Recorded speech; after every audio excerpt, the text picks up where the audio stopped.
La crisis venezolana se ha explicado de muchísimas maneras, pero hoy vamos a explorar una tesis bien particular, una que es bastante provocadora. Viene de una serie de informes técnicos de una firma llamada Ingeniería Trejos, y su análisis sugiere que el colapso de la nación, bueno, no fue para nada un simple accidente. Y aquí la tenemos. Esta es la hipótesis central que vamos a explorar, sacada directamente de sus informes. No se trataría de una simple mala gestión o de una crisis económica común y corriente, sino del resultado de una tormenta perfecta diseñada geopolíticamente. Es una afirmación, la verdad, muy fuerte, así que veamos cómo la sustentan con evidencia técnica. Bien, para entrar en materia, el análisis de ellos empieza por la base, por los cimientos, y esos cimientos, en el caso venezolano, eran vulnerables.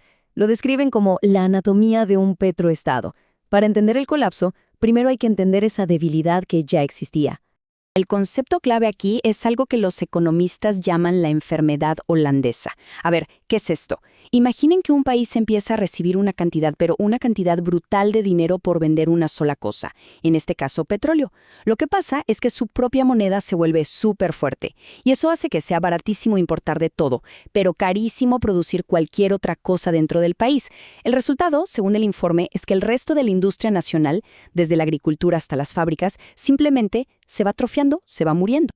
Y miren, este gráfico es clarísimo. El informe destaca que Venezuela llegó a un punto donde el 96% de sus ingresos en moneda extranjera venían solo del petróleo y apenas un 4% de todo lo demás junto. El informe llama a esto, literalmente, el talón de Aquiles de la nación. Una dependencia casi total. Entonces, con esa tremenda vulnerabilidad en mente, el informe identifica el primer golpe, el desplome de los precios del petróleo en 2014. Pasaron de estar en unos $110 por barril a solo 30. Pero aquí viene lo interesante. El análisis de Ingeniería Trejos afirma que esto no fue una fluctuación normal del mercado, sino una inundación intencional de crudo para hacer que los precios se vinieran al suelo. El impacto fue, bueno, inmediato y devastador. Un 70% menos de ingresos para el país, así, de la noche a la mañana. El informe lo describe no como una recesión, sino como un paro cardíaco económico. Y tiene sentido, ¿no? Si el 96% de tu ingreso depende de una sola cosa, y esa cosa se desploma, es un golpe brutal. Bien, esto nos lleva a la siguiente fase del análisis, la asfixia financiera. Aquí es donde el informe argumenta que ya no hablamos solo de una crisis de mercado, sino de un esfuerzo deliberado y externo por cortar todas las líneas de vida financieras de Venezuela. Y para sostener esto, el informe presenta un dato que, la verdad, choca con la narrativa de un país que simplemente entró en default. Señala que incluso mientras sus ingresos petroleros se desplomaban entre 2013 y 2017, Venezuela cumplió con el pago de más de $70.000 millones de su deuda externa. Un esfuerzo financiero enorme en medio de la crisis, lo que mostraba una clara voluntad de pago. Y aquí está la paradoja que señala el informe. A pesar de estar pagando puntualmente sus deudas, en lugar de ganar confianza, las agencias de calificación dispararon el riesgo país de Venezuela a niveles astronómicos. En la práctica, esto significó que se le cerró la puerta a los mercados internacionales para refinanciar su deuda, justo en el momento en que más lo necesitaba. Este asedio financiero, según el informe, después se formalizó, primero con esa declaración de Venezuela como una amenaza inusual y extraordinaria en 2015. Luego vinieron las sanciones de la OFAC, que es la Oficina del Tesoro de Estados Unidos.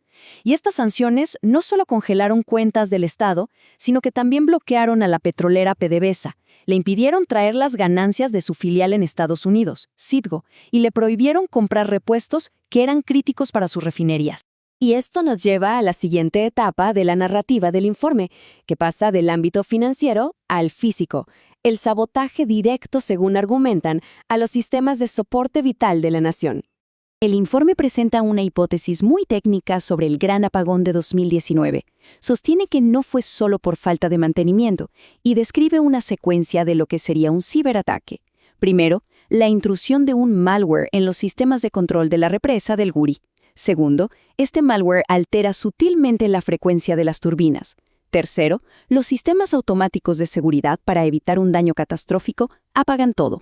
Y cuarto, el resultado inevitable, un apagón nacional que deja al 80% del país sin electricidad. El informe argumenta que este ataque a la red eléctrica creó un círculo vicioso devastador. Pensemos en la cadena. Sin electricidad, las bombas de petróleo no funcionan. Sin bombear petróleo, no entran dólares. Y sin dólares, no se pueden comprar los repuestos para rellenar la red eléctrica. Un golpe de gracia técnico, según este análisis. Y aquí hay otro punto técnico que es crucial. El petróleo de Venezuela es, en su mayoría, extra pesado, casi como asfalto. Para poder moverlo y venderlo, necesita ser mezclado con unos químicos llamados diluyentes. Pues bien, lo que vemos aquí es que una sanción específica en 2019 prohibió la venta de estos diluyentes a Venezuela. El resultado, según el análisis, fue que el petróleo se quedó, literalmente, atascado en el subsuelo, solidificado e imposible de extraer. A pesar de todo esto, el sistema no colapsó por completo. Así que pasemos a la parte final del informe, que analiza las sorprendentes estrategias de supervivencia que se implementaron para resistir la presión, giros geopolíticos y retiradas pragmáticas.